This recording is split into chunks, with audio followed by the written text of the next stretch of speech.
Greetings, friends, and welcome to the What's Right show. Sam Mirejovsky here behind the What's Right microphone and in front of the Sam Cam. That's right, we've got the video component here available on the Spotify app and, of course, also on YouTube. And if you go to @What'sRightShow on X, we post the entire episode along with highlight clips from each show. So anyway, there you go. I'm just letting you know there's video as well. Sam at what'srightshow.com on X, my personal account at what'srightsam. So big news, and hopefully this is true. This is just an unconfirmed report at this point. But apparently the FBI has launched a criminal investigation of John Brennan, former CIA director, and James Comey, former head of the Federal Bureau of Investigation. And you know these two were knee-deep together with Obama and all of the other clowns that were busy conspiring and working against Trump, both as a candidate, then later as a president-elect, and further as the new president of the United States in his first term. I'm encouraged by this, folks. Don't hold your breath. By this, I mean, if you get an indictment, that is one thing. Getting a grand jury to sign off on this stuff, probably doable. Holding a trial, also doable. But to the extent that they're going to be charged in Washington, D.C., they'll have a trial there. And I don't hear anybody saying this. I do not see a city where 96, 97% of people there voted for Biden. I do not see 12 jurors convicting members of the anti-Trump resistance. It's just not going to happen. Now, things could change and, end up different. It's just my spidey sense of it. The investigation into Brennan deals with allegations that he made false statements to Congress. All right. And remember that Brennan is one of the 51 vaunted intelligence officials who signed, in fact, a letter that Hunter Biden's laptop could be Russian disinformation. They all knew this was, of course, nonsense, not the case, that the laptop itself, which contained evidence of the Biden family's criminal enterprises, was genuine. So we don't know what they're looking at for Comey. Again, Comey was always very careful when testifying.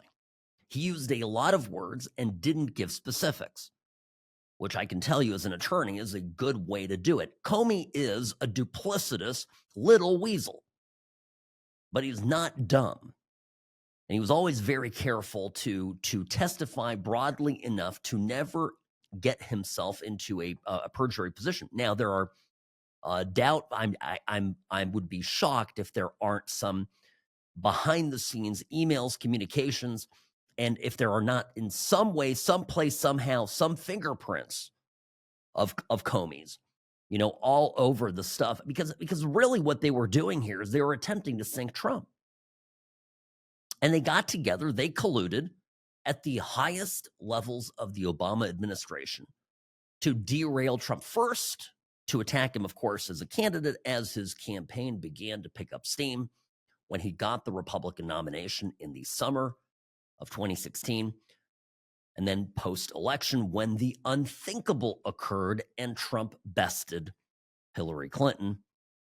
And so during his transition, they were flat out spying on him, authorized wiretaps. And they knew that the basis for those wiretaps was nonsense. They knew that there wasn't any Trump-Russia actual collusion. They knew that the Steele dossier was a pile of steaming dog doo. But they continued with it. They pushed it forward, and I'm telling you, whoever signed off on the warrants, whoever went to the FISA court, to get Trump's campaign and his transition team, get surveillance permission from the FISA court to get those wiretaps. I mean, I'm telling you, there will be heads that need to roll. But the crime's all committed, were committed in the District of Columbia. We're back to our original problem. You've got to get DC jurors to convict people whom they believe are heroes. And that's the problem with where we're at right now. It's such a polarized environment. We do not see things for right and wrong. We don't see things through a light of good and evil. We don't see things through the lens of what is right for the country even. No, everything is based on politics. Everything is based on an ideological litmus test. And that's part of what, you're seeing right now with the resistance becoming, and I mentioned this yesterday, increasingly violent. As you have these, well, they're not even protesters anymore. They're becoming almost like domestic terrorists. You had the 10 individuals indicted for planning and executing a dangerous attack on the ICE facility down there in Texas. We went over this yesterday. There are other conflagrations. There are constant threats made against members of the administration, members of ICE, of the Border Patrol, against Tom Homan, but not just that, rank and file agents.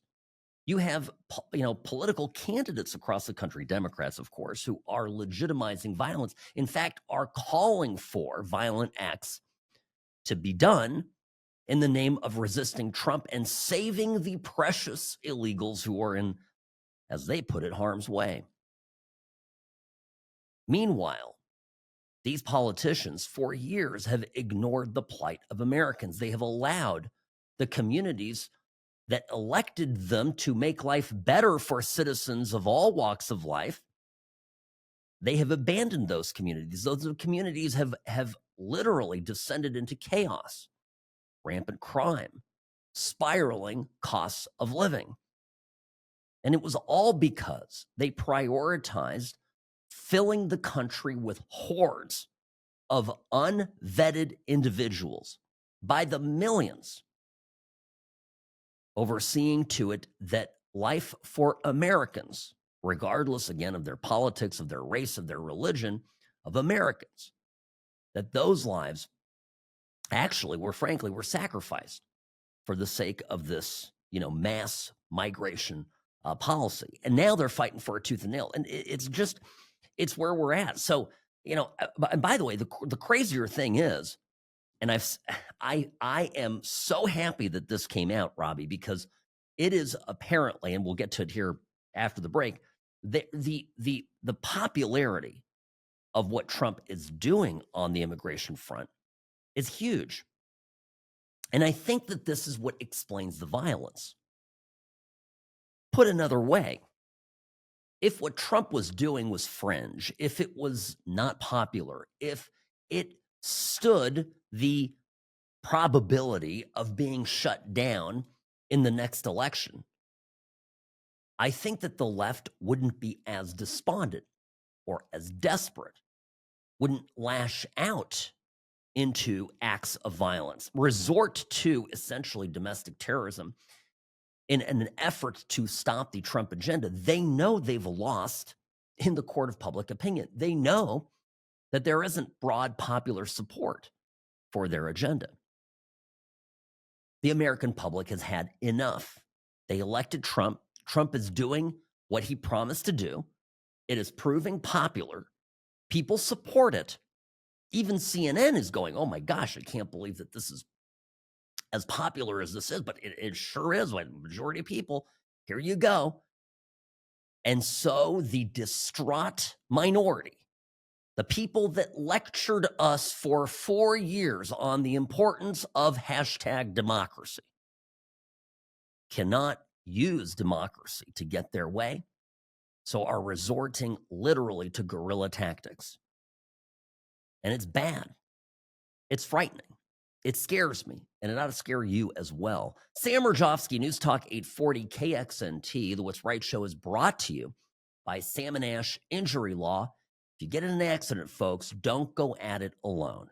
Get advice, call a lawyer.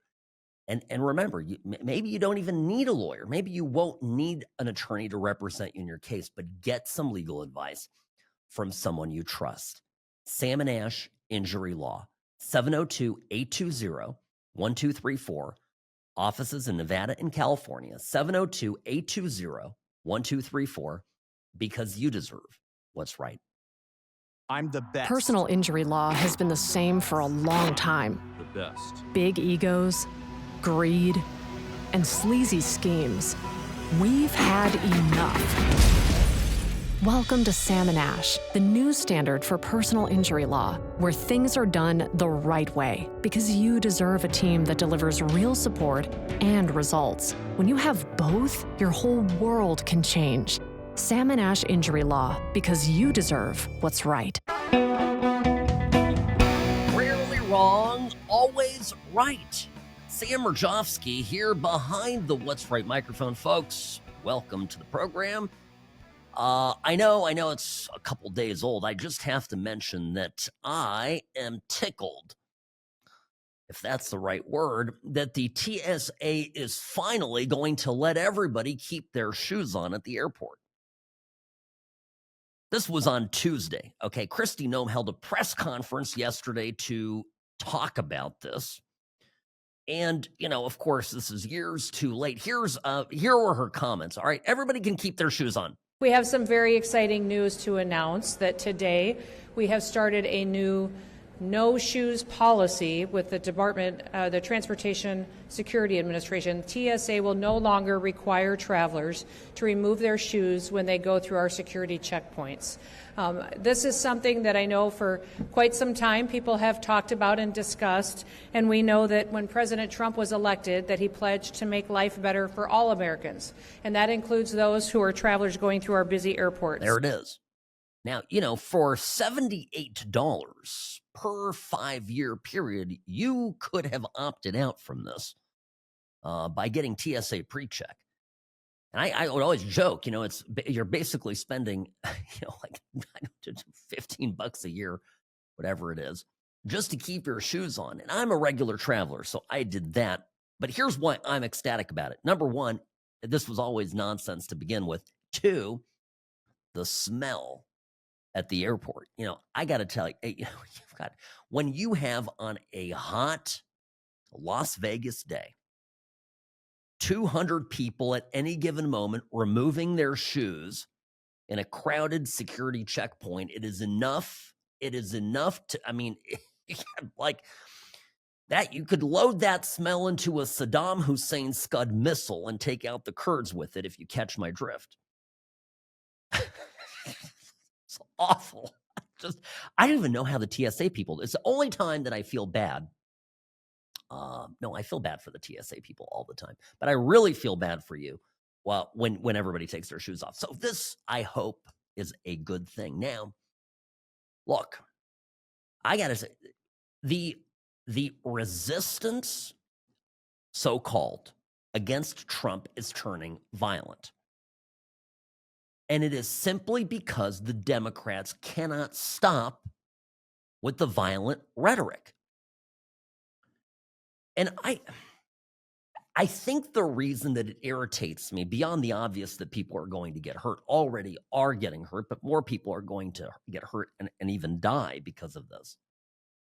It bothers me because for 4 years, the Democrats were parsing every single one of Trump's words on the morning of January 6th, 2021, and we're in the midst of building a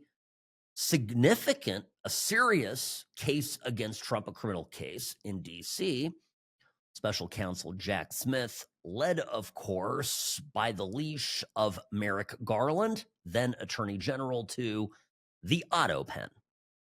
And the case they were building against Trump really consisted of him encouraging violence. That was it. That was the sum and total of the complaint. Now, the violence that they were alleging was a coup, essentially, right? And you're probably thinking, well, Sam, well, that's not what the Democrats are doing here. Well, wait a minute. We elected a president, did we not? The president, Donaldus Maximus, love the sound of that, Trump has come into office and is enacting policies using his executive power that we, the people, voted for. Like the things that he is doing are actually things that we wanted done. And it was, so it's not just that we spoke and we voted for our president and that he won through a democratic process in spite of the immense counter pressures of various, I think, troubling problems with our voting systems. But setting all that aside, he won in spite of that, and his policies were part of the package. And now the Democrats are unhappy that it's happening, and so they are urging that the protests not just be political, not just be in words, but actually be in violence. And they'll couch it. They'll say things, cute things, right? Like what Jeffries. Well, here's, let me give you an example. All right. Hakeem Jeffries, back in January, at the end of January, at a Congressional Black Caucus press conference in New York, New York. And here's what he said, right? And I know what he means. We are going to fight it legislatively. We are going to fight it in the courts. And we're going to fight it in the streets. Those people behind him look completely bored to death. He's like, we're going to fight it, we're going to fight it, and we're going to fight it. But in the streets, right? Hakeem Jeffries, yeah, fight it out in the streets. What do you, I'm watching a bunch of videos, as are you. Let me give you an example. Here's a video, right? Here's an ICE situation gone wild. And, you tell me, this is just yesterday outside a San Francisco immigration court. Okay? And these people are all in keffiyehs because, hashtag free Palestine.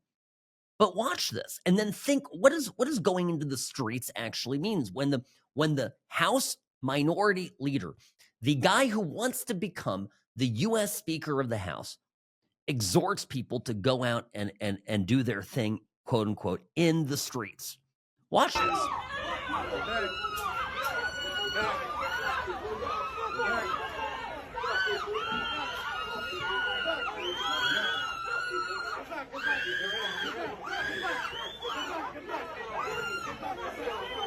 They're all assaulting cops here. They're all assaulting cops. Shoot them. I'm to the point right now. Look at this. They are literally assaulting law enforcement, federal law enforcement officers. These are the people. Okay, do you see it? Okay, they're making off in the van. Somebody's going to get hurt. Someone's going to get hurt. Okay, let's cut the tape. So, these people were lecturing us 2 minutes ago, all right, in the grand scheme of things, that police officers were hurt on January 6th. Police officers, Sam. It was an insurrection. Sam, you don't believe in democracy. Okay? And I always told you this all throughout this last election cycle, this last 4 years of Biden. And I don't like vandalism. I don't like destruction of property. If people on our side did that, bad on us, right? And if you're new to the program, obviously just letting you know, I have my doubts about that. But I'm just saying, what's the worst case scenario? There were some people there that did some very bad things. And we are, as conservatives, the first to admit that law and order is important, that you are respectful to police, that being a law enforcement officer is a tough job. So, but we always hear, Robbie, exactly. My point here is it's just phony flat out phony that the Democrats the last 4 years kept saying, but you guys assaulted cops. And now they're beating cops silly left and right for the sake of resisting a policy that a majority of Americans voted for and still support. That is what this is all about. That is what matters. And by the way, I'll get you the receipts here in a moment here when we come back, what the actual polling is on the subject of deporting illegal immigrants. Sam Mirejovsky, News Talk 840 KXNT, What's Right Show, brought to you, as always, by Sam and Ash Injury Law, because you deserve what's right.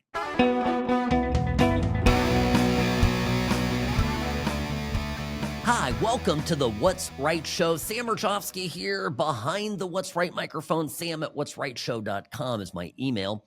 At What's Right Sam on X, formerly known as Twitter. So, talking about all this immigration stuff, and of course, the at times violent opposition to it by the Democrats, what do you think the national temperature is on this? Well, CNN did a deep dive on this. And they went there, they got Harry Enton looking at the polls, and it's very clear what people think. And by the way, these polls, watch this. These polls are not Fox News. These polls are not Rasmussen. These are the New York Times, ABC News, CBS, Marquette. And the numbers of people that want illegal immigrants out of the country, not just the ones who commit crimes, are huge. Deported all immigrants who are here illegally, 55% of the New York Times, Marquette 64%, CBS News 57%, ABC News with a slightly different question, 56%. So what you're seeing essentially here is a very clear indication that a majority of Americans, in fact, when they're asked this blunt question, which I believe gets at the underlying feelings, do in fact want to deport all immigrants who are here illegally. There's no arguing with these different numbers because they're all essentially the same across 4 different pollsters. And that's, by the way, this is exactly why the Democrats are losing their minds. Because they know that politically they don't stand a chance. If you had, okay, listen now, congressman in maybe LA somewhere, sure, is going to get elected on this platform, but a national candidate? Could they run a Gavin Newsom and him run on a sanctuary country platform against J.D. Vance? He'd lose. Look at this. 54%, 57%, over 60%. Big numbers. So all they've got are threats. And they're not even being all too cute about them, right? In April, Pramila Jayapal, who is a congresswoman, held a resistance lab to help attendees be strike and street ready. That's what they called it. Literally, strike and street ready. Holy smokes.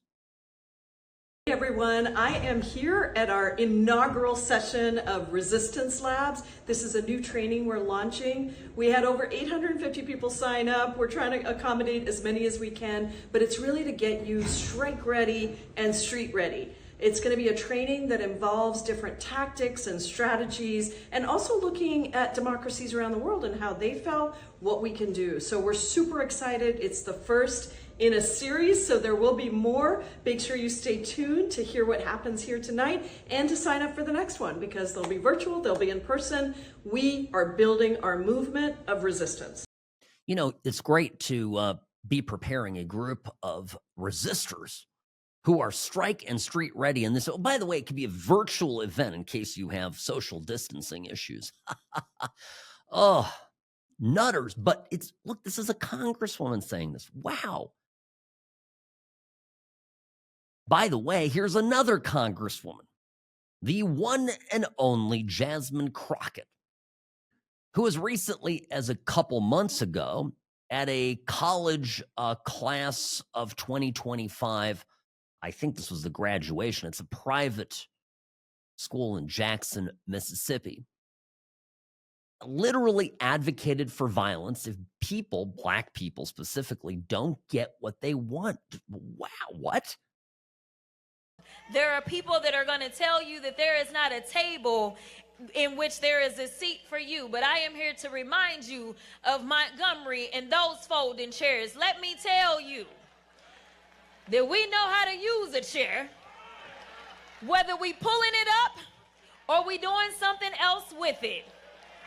Let me be the first one to tell you that I know that y'all are ready to put your boots on the ground. I guess if you're using that chair to whack a federal law enforcement officer over the head, that's a good use of a chair, according to Congresswoman Crockett. So, I mean,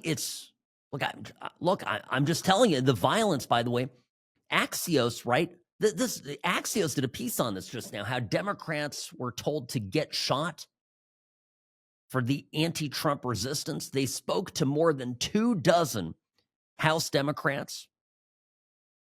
Most of them requested anonymity so they could be candid about their interactions with constituents and activists. House Democrats told Axios they see a growing anger among their base that has, in some cases, morphed into a disregard for American institutions, political traditions, and even, gasp, the rule of law. One House Democrat told Axios that a sense of fear and despair and anger among voters puts us in a different position where we can't keep following norms of decorum. What do you think norms of decorum mean? Well, I think I think that's a polite way of saying being, peaceful and respecting the democratic process. Remember, that's something that they told us we needed to do for 4 years and arrested Trump, I think, 4 or 5 times over essentially the complaint that he didn't follow norms of decorum and the rule of law, et cetera. Nobody's above the law, they told us for 4 years. Not so much, I guess. A second lawmaker told Axios, I actually said in a meeting, when they light a fire, my thought is to grab an extinguisher. Someone at the table said, have you tried gasoline?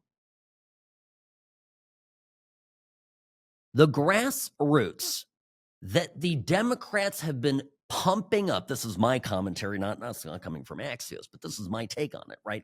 The Dems and the media complicit in this in an existential battle to stop Donaldus Maximus from becoming president once, twice, and a third time. Threw everything they could at the American public to get them to wig out to the maximum levels possible over Trump. It's why the Trump derangement syndrome is so real. These people, you mention Trump and all of a sudden they start losing their minds. They start foaming at the mouth. They literally turn violent. It's the Democrats doing. It's the media's doing. They did it. And now these people are so wound up. And thankfully, right, a majority of the country, a slim majority, but a majority nonetheless of the country is common sense about all of this. So this minority, again, we're talking about democracy here. It's majority rule, right? But this minority of mentally unstable, whacked out, emotionally wound up people now are complaining to their elected officials, do something. And the politicians that have wound them up like this can't control their feral pets any longer. Things are going to get ugly. Again, I'm not here to be a doomsdayer. I'm a positive person. Those of you who have listened to the program for a number of years know this about me. I am Mr. Positive. And I think in the long run, our country is going to get past this, but we have mental patients out there. And they're pissed and they're angry and none of their angst generated by the media that was, pumped up over the last 9 years or so is real. It's Fugazi. It's like invented. And so what happens, and they've got, imagine, and the like I said, the slim majority of the country goes, yeah, no, you guys are all crazy. Okay, shh. But they don't want to be quiet. They want to be nasty. A fourth House Democrat, according to Axios, said constituents have told them, quote, civility isn't working, and to prepare for, quote, violence to fight and protect our democracy. Another House Democrat told Axios that, quote, people online have sent me crazy, the S word, told me to storm the White House and stuff like that. They added that there's always people on the internet saying crazy stuff, but that this is different. People who are angry don't accept that. They're angry beyond things, quote unquote, from a sixth House Democrat. And it ends with a rather chilling quote. What I have seen is a demand that we get ourselves arrested intentionally or allow ourselves to be victims of violence. And a lot of times that's coming from economically very secure white people, said an eighth House Democrat. There are rich, relatively well-to-do, okay, I'm not saying billionaires, but there are well-to-do, upper middle class, lower upper class, have it made, people who are semi-retired, who have been plugged in 24/7 to CNN and MSNBC for the past 9 years and are just can't do it. They can't do it. They hate Trump. It's a rage within them. And they are sitting there in their comfortable homes, and they literally would want nothing more than for anarchy in the streets if it means saving Trump. But the minute, by the way, the very second, mark my words, the very second that violence were to spill into their gated community, they would lose their minds. But as long as they're burning down, downtown LA and Baltimore, whatever, as long as they're not committing acts of violence on their doorstep, it's fine and dandy. Some of the same people that are advocating for this stuff are the Karens that you see on videos. That if someone in their gated community steps onto the grass or lets their dog do something in the bushes where it's quote unquote not allowed, they're going to lose their minds. Such a strange world when you think about it. Sam Mirejovsky, News Talk 840 KXNT. Be right back, folks. Don't go anywhere. More of the What's Right show up next.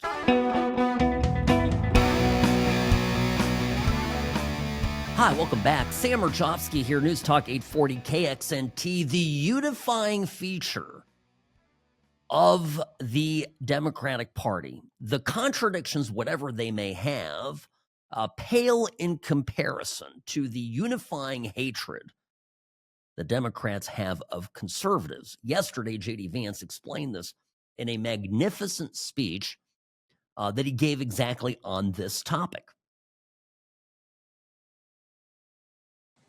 Now, I may not speak for many of you, but I was once comforted by these contradictions within the modern left. How could privileged whites march around with a straight face decrying white privilege? How could progressives pretend to love conservative Muslims despite those Muslims' views on gender and sexuality? But the answer is obvious if you think about it. And it's a very, very dangerous and very sad answer. The radicals of the far left, they don't need a unifying ideology of what they're for because they know very well what they're against. What unites Islamists, gender studies majors, socially liberal white urbanites, and big pharma lobbyists, it isn't the ideas of Thomas Jefferson or even of Karl Marx. It's hatred. They hate the people in this room. They hate the President of the United States, And most of all, they hate the people who voted for that president of the United States in the last election in November. This is the animating principle of the American far left. Now, to be clear, it isn't true of most of the people who vote for Democrats. Most of the people who vote for Democrats, they're good people struggling to get by, even if we think that they're misguided in their political judgment. But pay close attention to what the leadership of this movement says outside of the glossy campaign ads and outside of the general election tested messaging themes, and it's obvious what animates the leadership of the modern Democratic Party. And this is exactly right, of course. J.D. Vance yesterday in a speech from the vice presidential pedestal. All right. By the way, he sounds great, looks great, and he is, look, this guy, he is working obviously on becoming the candidate in 2028, and I think he's on his way to doing it. Now, this is all they have, right? It explains why Democrats frequently will campaign for things that actually do them harm. And here's a great example of it. There was this was a story out of California, out of Glendale. I've got it here. Wait, I got it right here in my stack of stuff because it just reminded me of something I've been mentioning a lot. Police there in Glendale, California, which is in the greater LA area, Southern California, they had a burglary at the end of May at a jewelry store. They discovered that a hole had been cut through the roof of the business. A lot of jewelry was taken. I'm talking like tens of thousands, maybe over 100,000 in merchandise. They apprehended the suspects. They're all foreign nationals. Now, the story I have on this from LA is that they're not telling me where they're from. I've mentioned many times that these organized criminal rings that are going through literally left-wing blue areas all over California, cleaning people out, breaking into homes, are sophisticated, they are well-funded, and they come largely from Chile and other South American countries. I mean, I'm sure there's some from Mexico too and from Central America, but it seems to be largely from South America. Not all of them are in the country illegally. Some come on a tourist visa. But the point is, they're in the country to do criminal acts, and Trump is trying to clean this up. And you would think that all the victims, right, of these robberies and of these burglaries, and if you've ever been the victim of particularly of a burglary, a home invasion robbery, anything like that, it's very violating. And you really start to think about you think about things differently after that. Trust me. But the people in LA don't seem to be connecting this. It boggles the mind, and it enforces or underscores, I would say, the argument that J.D. Vance is making here that the things that Democrats support and the unity that they have, even among what would arguably be some very strange and disparate groups of individuals whose generally outlook on life might be at odds with one another. They simply, all they care about is getting Trump. All they care about is being anti. All they care about is the hate. And we are just, as conservatives, far more pragmatic, right? I don't have any hatred toward Democrats. Hillary Clinton, I don't particularly like. Bill Clinton, I don't like. Nancy Pelosi, I don't like. I have a list. Of course, there's Republicans on that list too, right? For me, it's very simple. I want a better country for my kids than the country that I grew up in. And everything that we do that moves us away from that worries me. And I'm going to fight that. It doesn't matter who. I mean, if this is the craziest thing, right? I mean, if Trump suddenly woke up tomorrow and decided he was going to halt immigration raids, I would have a major, big-time problem with it. By the way, remember that I mentioned that he was possibly going to do that. And well, by the way, they came out and they flat out said that Brooke Rollins had to come out. Said, no. We're not doing any amnesty for ag workers. I think I answered the second question, where we are on farm labor, a little bit earlier. But what I will say is that Lori Chavez DeRimmer is our Secretary of Labor. And the H-2A visa program, all of the programs that inure to moving in seasonal ag workers are under Secretary Chavez DeRimmer. She has been working around the clock with her team. I think we'll probably hear a little bit more about this today, and the conversations will continue. But I can't underscore enough, there will be no amnesty. The mass deportations continue, but in a strategic way, and we move the workforce towards automation and 100% American participation, which again, with 34 million people, able-bodied adults on Medicaid, we should be able to do that fairly quickly. Thank you. There it is. So the big worry among conservatives that Trump was weakening, well, Trump, I think, heard the concerns and brought out Brooke Rollins to lay it all out there and make sure that everybody understood this would not be the case. It would not be happening. All right. Ketanji Brown Jackson, the dumbest person on the highest court of the land. Also, I've gotten a lot of questions now from you all about the taxation on gambling, which of course affects us here in Las Vegas. So I'll mention a little bit about that when we come back. Sam Mirejovsky, News Talk 840 KXNT. Don't go anywhere. More of the What's Right show up next.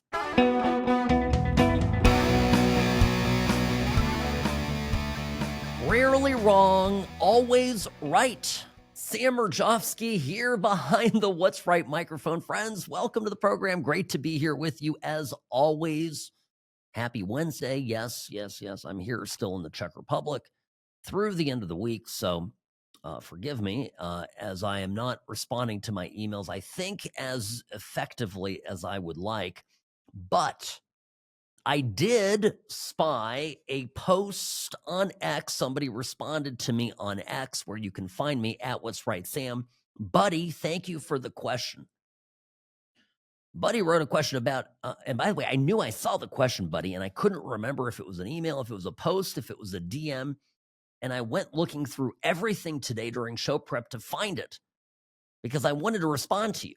Okay. And well, let's just say it took me a while to find it, but I had it up in my head. So Buddy asked about the impact of this, the big, beautiful bill, the changes to the tax code and how this affects gaming.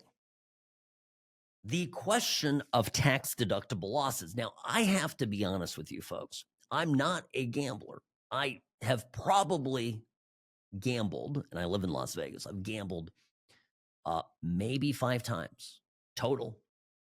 I have to admit, I'll go to the casino. And when I see people gambling, when I see out-of-town visitors gambling in Vegas, I think to myself, this is wonderful. This is why we don't have a state income tax. So I'm a huge fan of gaming. I want to see more gaming. And I also have to just admit to you that I had no idea that gambling losses were deductible. Because I've never had to sort it out. I've just never thought about it. And I thought actually it was kind of absurd. So then I looked into the tax code, but because I kind of wanted to see what the before and after landscape looked like. Now, some of you out there are, tax professionals, and you live in this world, and particularly if you have clients in Vegas who might be gamblers, you probably know more about this than I do. But apparently, we'll start with the way it was. Apparently, the way it was you could deduct up to 100% of your wins. So you can't, before it wasn't like, okay, like let's say if you walk into the casino and you have a weekend in Vegas and you gamble away, you lose $5,000. That's it, right? I mean, you can't deduct that because you've not claimed any winnings. You haven't had any taxable winnings. Now, if you had, if you won, 5,000, in February, and then you lost 5,000 in May, then, presumably you could offset that to a zero tax liability. I'm oversimplifying it, but that's basically my understanding of it. Now, what the big, beautiful bill did is it didn't do away with the complete deduction. They just put in a 90% deduction cap. So, this is look, like I mean, you still have to put it in your Schedule A the way you had to do it before. You still have to report your wins and your losses. It's effective starting in 2026, so the first of next year. And so look, I mean, it's pretty simple. So you know, if you've got 100,000 in winnings and 100,000 in losses, you can only deduct 90,000, 90% of the losses. So it'll result in $10,000 of taxable income, despite the fact that you broke even. I mean, I don't know. Is that going to make or break people coming to Vegas? I'm not certain, right? And I'll tell you one thing, buddy. I am kind of PO'd, if I can admit this too. I'm PO'd that Trump is constantly getting blamed for why people are not coming to Vegas. People are not coming to Vegas for two reasons. Because, you know, objectively, right, visitorship is down, right? We have less traffic at the airport. We've got less, you know, bookings in hotel rooms. It's bad. There are two reasons. Number one, the same thing affecting us is affecting Disneyland, Disney World, other entertainment resort destinations, Hawaii, etc.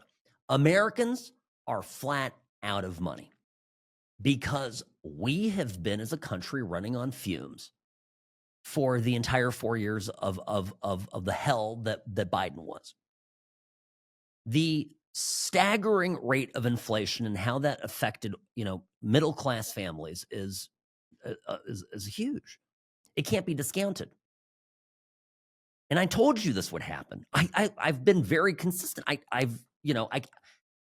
told you about how I do not understand. I fundamentally did not understand for the past 3 years how American families were able to afford $10,000 Disney vacations, for example. Didn't get it. Now, that's one thing. Inflation, right? Lower, you know, everything cost more. Wages did not go up. So it was functionally a crunch on Americans. And Americans have run out of, you know, basically their savings and credit cards. Now, the other part of this is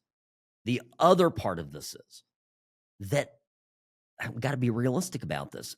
MGM, right? All these big gaming companies, Caesars, have taken some of the joy out of Vegas, and they've squeezed us for every imaginable cost.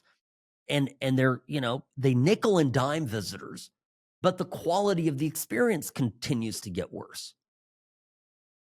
And by the way, Disney has the same problem, if we're going to continue the analogy, right? I mean, these companies are just greedy. How can we absolutely screw the customer over? And I was sitting here at my hotel in Prague in the Czech Republic. This was 2 nights ago anyway. I'm having a much needed cocktail. And I'm sitting there and I'm listening to, because there's some Americans, of course, in this hotel.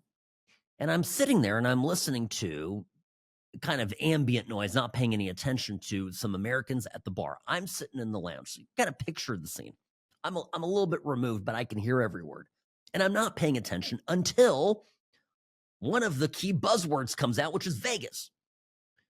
I hear Vegas, my little ears perk up. So my ears perked up and I'm listening to this guy talk about Vegas. And my first thought is, it kind of sounded like maybe he lived in Vegas, which kind of cool. And then I would say hi, but no, he had not been to Vegas in a couple of years, is what he said. And he was planning a trip again. And the gal that is working in the hotel is a Czech lady. I know her. She's been here a long time.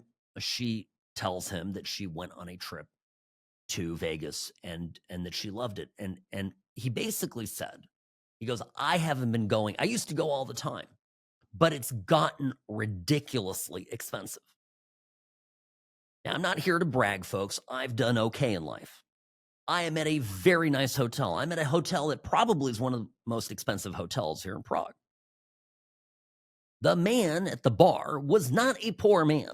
Okay, if he can afford to stay here, I think he was a guest, he can afford to stay just about anywhere. If he thinks that Vegas is no longer a quote unquote good deal as far as a good time goes, then that's saying something. And I'm endlessly annoyed when people go, can you believe what Trump is doing? And he's scaring away, the Canadians, and he's scaring. Okay, so there are fewer Canadians. But that doesn't fundamentally explain why visitorship in Vegas is down. And it's also back to the question of this tax bill, not as I understand, not a problem with the big, beautiful bill. I mean, people are going, oh, well, now I can only deduct 90% of my losses versus 100%. Well, that's it. I'm not going. That's the last straw. I just don't see that. And because I actually thought they just did away with the deduction completely, and that I would get, right? That I could see being a problem. And Dina Titus, by the way, and other members of our congressional delegation are trying to take a standalone bill here to address this problem, but I don't know necessarily that it's going to get too far. We'll see. All right. But the private equity, right? I'm all for people making $1, and I'm a capitalist, and MGM is free to conduct itself in any way it sees fit.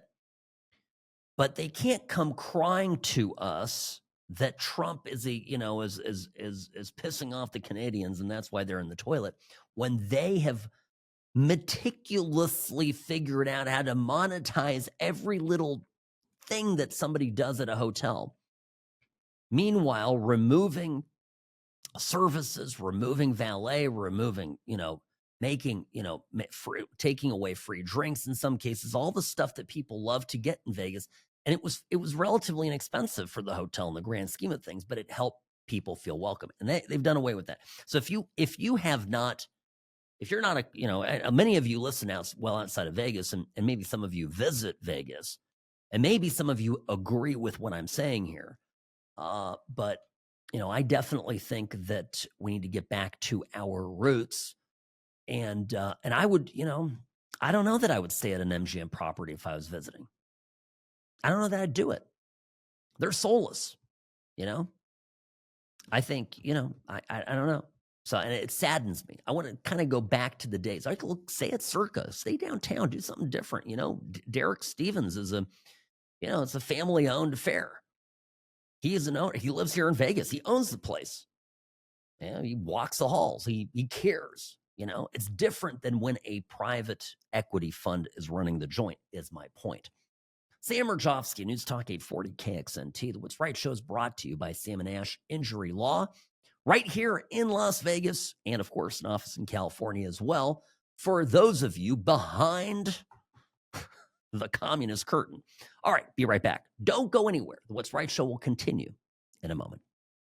The Sam & Ash team, they wanted me to have the best care. They had my interests at heart. I have an enormous amount of gratitude. I cannot say enough thank you.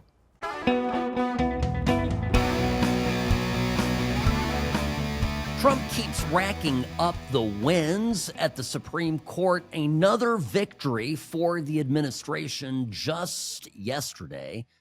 Sam Mirejovsky here, News Talk 840 KXNT. Greetings, friends. Welcome to the program. I'm still in Prague, still in the Czech Republic. We'll be back in the saddle on Monday, so forgive my absence. I promise to return with boots on the ground. But in the meantime, the Supreme Court allowed the Trump administration to basically reduce the federal workforce. This was one of the lawsuits brought against the Trump administration to try to prevent them from downsizing the federal government. Well, guess what? It turns out that the guy that's in charge of the federal government can downsize it. That was a shocker. Now, what also raised eyebrows is that it was a decision, well, let's just put this another way. This was a decision that even the liberal justices went along with. It was an 8-1 decision. But guess what? Justice Ketanji Brown Jackson, Biden's stellar Supreme Court justice who he put on the bench, was the lone dissenter and wrote a 15-page opinion. She contended that Thursday's ruling would allow an apparently unprecedented and congressionally unsanctioned dismantling of the federal government to continue apace, causing irreparable harm before courts can determine whether the president has the authority to engage in the actions he proposes. So, right, they haven't gotten this correct. They haven't gotten to the actual substantive decision here. This was just on whether the executive order and memorandum from the Office of Management and Budget ought to be stayed, meaning the injunction put in place pending the resolution of the case in chief. So, people are pretty stunned with how poorly this decision, this dissenting opinion apparently was written. And anyway, and so all this stuff, right? There was an interview on Monday. ABC's Lindsay Davis did a sit-down interview with Justice Brown Jackson. And they talk about, actually, she's the one who talks the most. Clarence Thomas talks the least. So, anyway, she's a blabber, is what she is. And every one of the Supreme Court oral argument sessions is recorded. And it's not, there's no video. You can't get video. The only way you can see it, I guess, is to be there in person and sit in the gallery. But you can listen to it. And so there are transcripts of it, and there are people that go and measure the number of words that each justice uses when they ask their questions or, give their thoughts. Really, it's supposed to be just them asking questions of both of the lawyers on either side of the argument. So here is Justice Ketanji Brown Jackson on Monday talking to Lindsay Davis, ABC News, about, you listen. It's funny to me how people focus on how much I talk at oral argument, and I was always this person on the bench. And so it's been a bit of an adjustment because as a trial court judge, you have your own courtroom, so you can go on as long as you want. And so trying to make sure that my colleagues get to ask some questions has been a challenge for me, but I've enjoyed it. I really have. Can I translate this for you as a lawyer? This judge is complaining, people are paying attention to the fact that I blab a lot. And it's kind of an adjustment for me because I used to have my own courtroom where I would preside over trials. Think standard cases before the federal courts where she was a trial court judge. And I could talk as much or as little as I wanted. I could grandstand basically in front of people for hours and nobody would tell me no. Well, because she was a federal judge, and when you're a federal judge, you're kind of like God, okay? We lawyers just kind of stand there and, and in fear, in fear of what could happen. Judge bad day could have you arrested. So, this is the kind of low IQ individual she was. And by the way, we lawyers hate judges that blab on for forever and ever.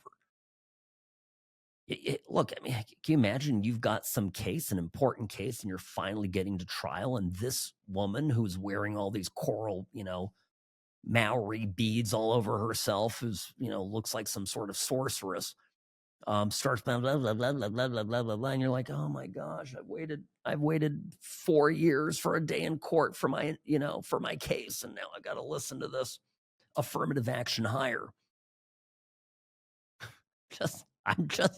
I'm telling you, this is how you would feel if you were there, if this was your case.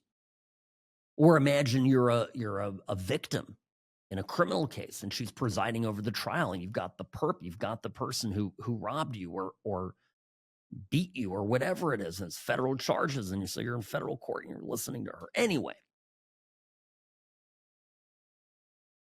Here is a supercut of Justice Ketanji Brown Jackson, just from April, May, just this last term.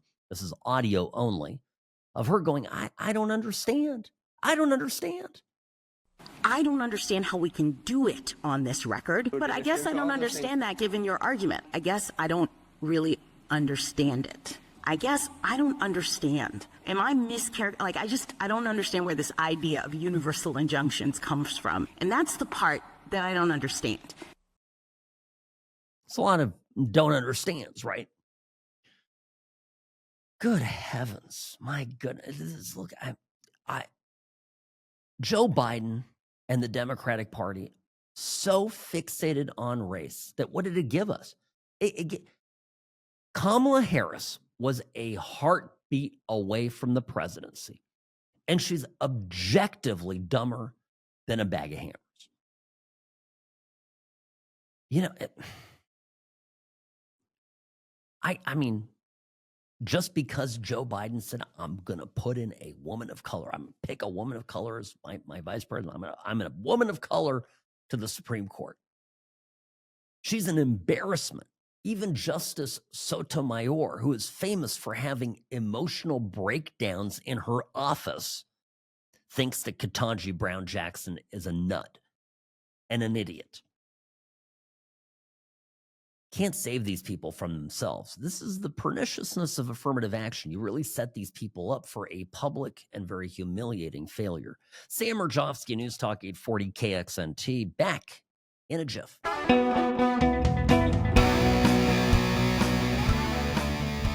Hi, welcome back, folks. Sam Mirejovsky here, Nevada's favorite recovering Californian, behind the What's Right microphone.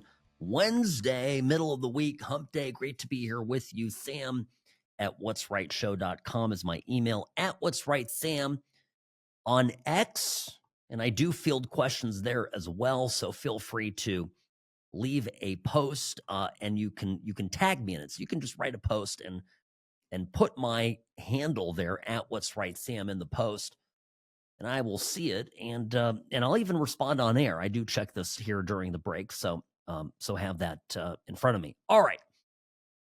Yeah, of course I'm going to talk about AI. I'm always interested in this. So Elon Musk started Grok. It's one of the top, handful of AI chatbots.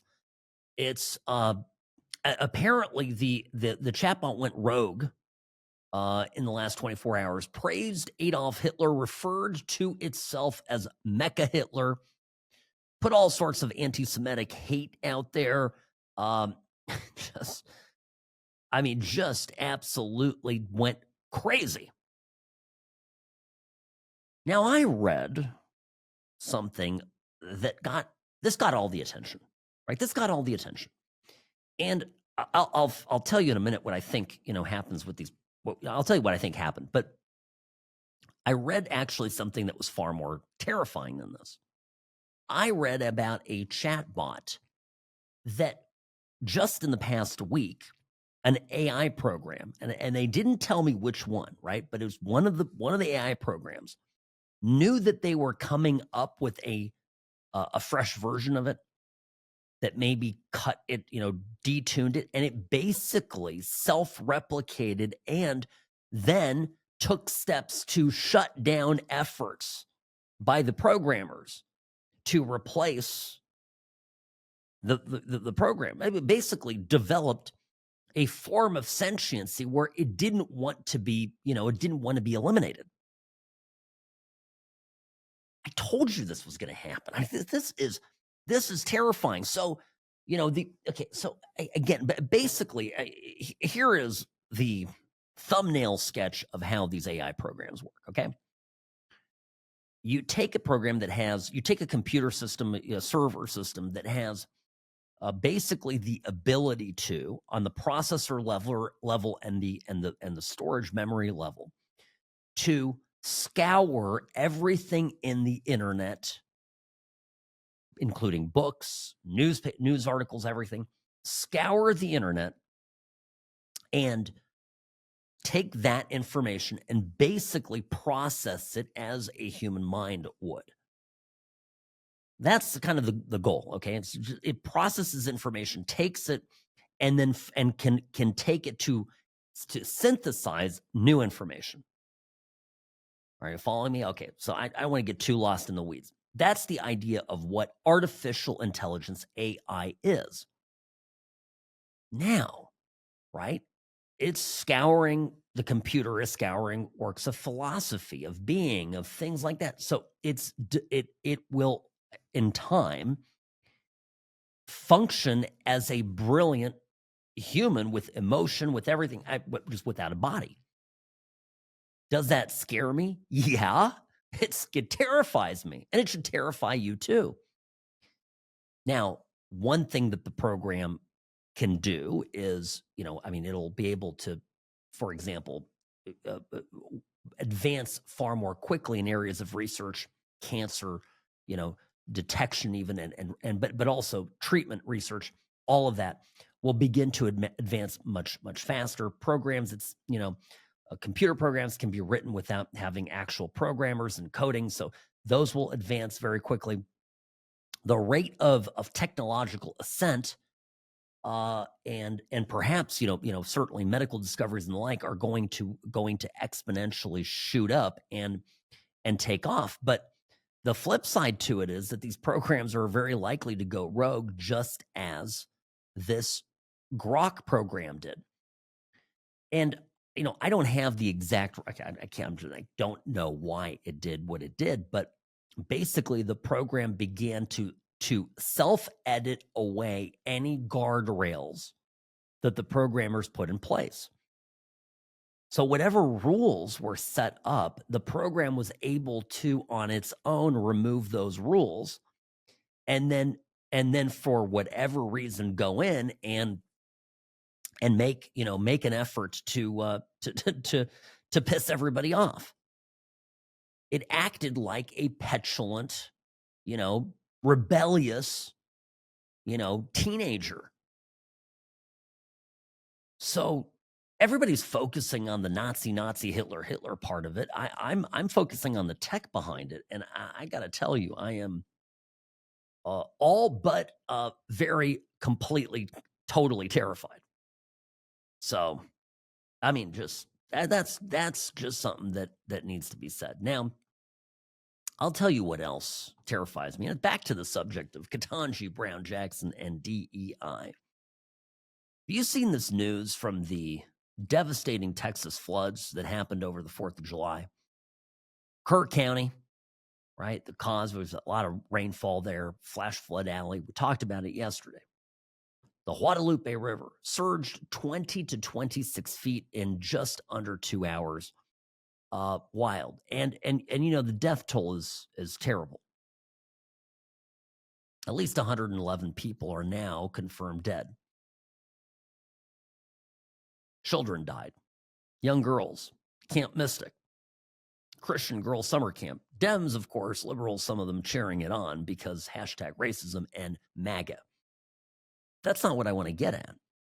Apparently, the Austin Fire Association said that the fire chief had denied pre-deployment to Kerrville. Knowing the rainfall was happening, knowing that the conditions would be such that flash flooding was likely to occur, he still rejected calls 2 days before the flood began. There was an informal request for the Austin Fire Department to help on July 2nd, another request on the 3rd, and it was denied. This, according to the Austin American-Statesman. Now, people are quickly coming out and saying that Austin Fire Chief Joel G. Baker, was probably a DEI hire, that he is an African-American guy. He's in the position, picked by Austin's a little bit of a woke city, an exception, a blue exception to a generally red Texas. And so this story is starting to pick up. Here is the AFA president, Bob Nix, talking about the fire chief refusing to send resources to the flood areas. And, you can't just help but think, regardless of what the reason was for this, how devastatingly awful it was. in hindsight that this did not occur. On the 4th, I found out about this late. I found out about it around 6 o'clock on the 4th, and it was already people died and water's flowing. It's terrible. So I started texting Chief Baker. And I said, Chief Baker, this has got to be a rumor, but I heard we're not deploying. Can you help me out? Because my board and some of the members are really getting angry, so I would like to calm this down. He's not responded to me to this day. I sent about 15 texts that night in the morning, and I said, Chief, I said, I don't want to hurt your feelings, but people are dying, and we need to be there. We are, and I didn't say this earlier, I need to make this clear. We are we have a lot of great boat crews in the state of Texas. Austin, Texas has the best boat crews in the state, if not the nation. We explicitly train with San Antonio for response to the hill country because it's in our backyard. So we have the resources, we have the training, we have the personnel, we are absolutely geared to doing in that area of work. And we refuse to go because of a standing order. Do not even ask, okay? And so I started sending pictures. My daughter lives out there, and she knows mothers who have kids in Camp Mystic. So I started sending the chief pictures. And I said, with their names by them, I said, Chief, open these up and zoom in on these little faces, 8 to 10 years old. We need to do something. No response, no deployment, nothing. Now remember, a number of high-ranking, politically active Democrats around this time are saying, screw these Christian girls. They're white. The chief is black. Fire Chief Joel G. Baker. Someone apparently explained to him when he asked internally about the cost of a deployment, and they told them, look, the state will fully reimburse our department for this. Here's what they said. I explained the reimbursement process to Chief Baker last week, and he failed to understand this very simple concept. So like Ketanji Brown Jackson, I'm sorry, I just don't understand.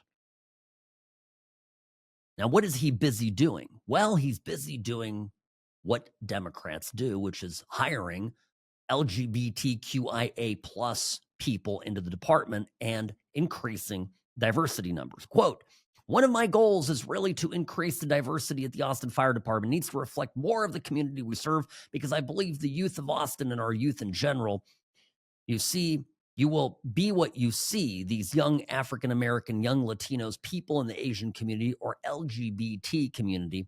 If they see more firefighters that look like them, they will want to choose the Austin Fire Department as a career as well.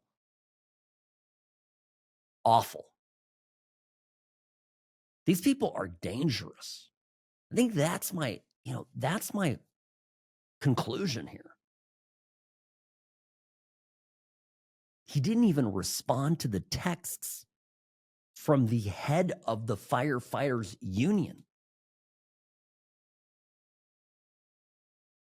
Here's what was said further in the press conference. Again, this is AFA President Bob Nix, said that the girls at Camp Mystic could have been saved. Is there anything that you would say to these families that felt like they were left without any help?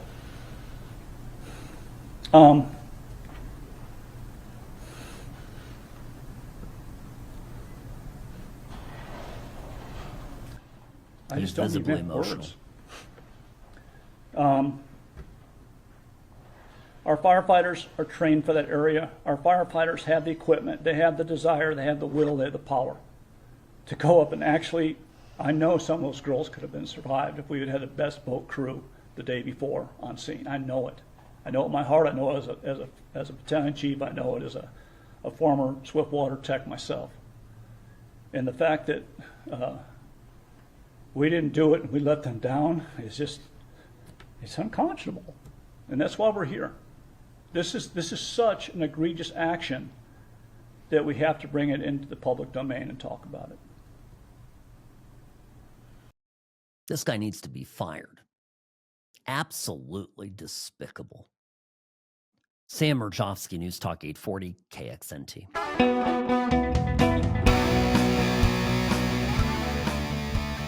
Hi, welcome back. Sam Mirejovsky, News Talk 840 KXNT. The What's Right Show brought to you by Sam and Ash Injury Law. In a crash, call Sam and Ash 702-820-1234 because you deserve what's right. Now, this was nuts. Monday at the National Education Association Leadership Summit, big label there, big loss of words, but basically a gathering of national educators and people who are, in leadership in schools across the country. There's a president there of the teachers union. Becky Pringle is her name. Absolutely one of the most bizarre speeches I have seen in a long time. Yeah, let me play you a little clip of this. I have no idea what she's saying. Depending on us, rise up, NEA, hold on, don't let go of anyone's hand. The ship is sinking, don't let go of anybody's hand. Oh my God, Trump is doing away with everything. This is how effective Trump is being. Literally the communists that run the teachers unions are having a full-fledged meltdown. I know he's not. Look, I groused about the Epstein deal yesterday, but it's not. Trump is not disappointing us in the grand scheme of things. Let me tell you. Judge his success and the success of his administration on how upset the opposition is. Think about this. In the big, beautiful bill, one of the big things that I love that it does is it cuts a lot of money away from Planned Parenthood. And it was really Planned Parenthood and the Democratic Party, along with, of course, Republicans that we like to play nice, getting Planned Parenthood funded through our tax dollars. Then Planned Parenthood got billions from taxpayers, then gave, huge amounts, hundreds of millions to Democrats in campaign contributions. Little recycling. Well, money laundering, whatever it is. So the Democratic Party ended up with enormous contributions paid in large part through our taxpayer bucks. And that's ending. And it's happening with the teachers unions too, who are losing day by day their power grip on our nation's schools and on our kids. Now, why is this important? Well, beyond the fact that, of course, this is a way to denudor the Democratic Party, it's also imperative that we take away the ability of schools to indoctrinate our kids. Here is an example of it. This is a teachers union member promoting radicalizing kids well before college. This was Tuesday at the Socialism 2025 conference. I don't know if that sort of was the day after the National Education Association Leadership Summit. One just bled quickly into the other. But anyway, here is what an actual teachers union member is saying about what we ought to be doing with kids. I left higher education and work in a high school now. So everyone who raised your hand and said that you got radicalized in college, imagine if you got radicalized 4 years earlier. Okay? You guys all got radicalized in college. Imagine if you could have gotten radicalized in high school, junior high, elementary school. Listen to what they are saying, right? When it comes to the books, when it comes to the crazy stuff in the classrooms and the anti-Trump, walls in these classrooms and all the stuff, these teachers are, as part of a concerted effort, raising a generation of leftists. And it is on you and me as parents, and some of you are grandparents, it's on you too, to teach your kids patiently, and with love, the right and wrong of the world, and teaching them history and getting them to understand how, why things are the way they are. It's hugely important. But I tell you, if these teachers were left to their own devices, and look, I understand, right? I know plenty of really great teachers out there who don't do this stuff.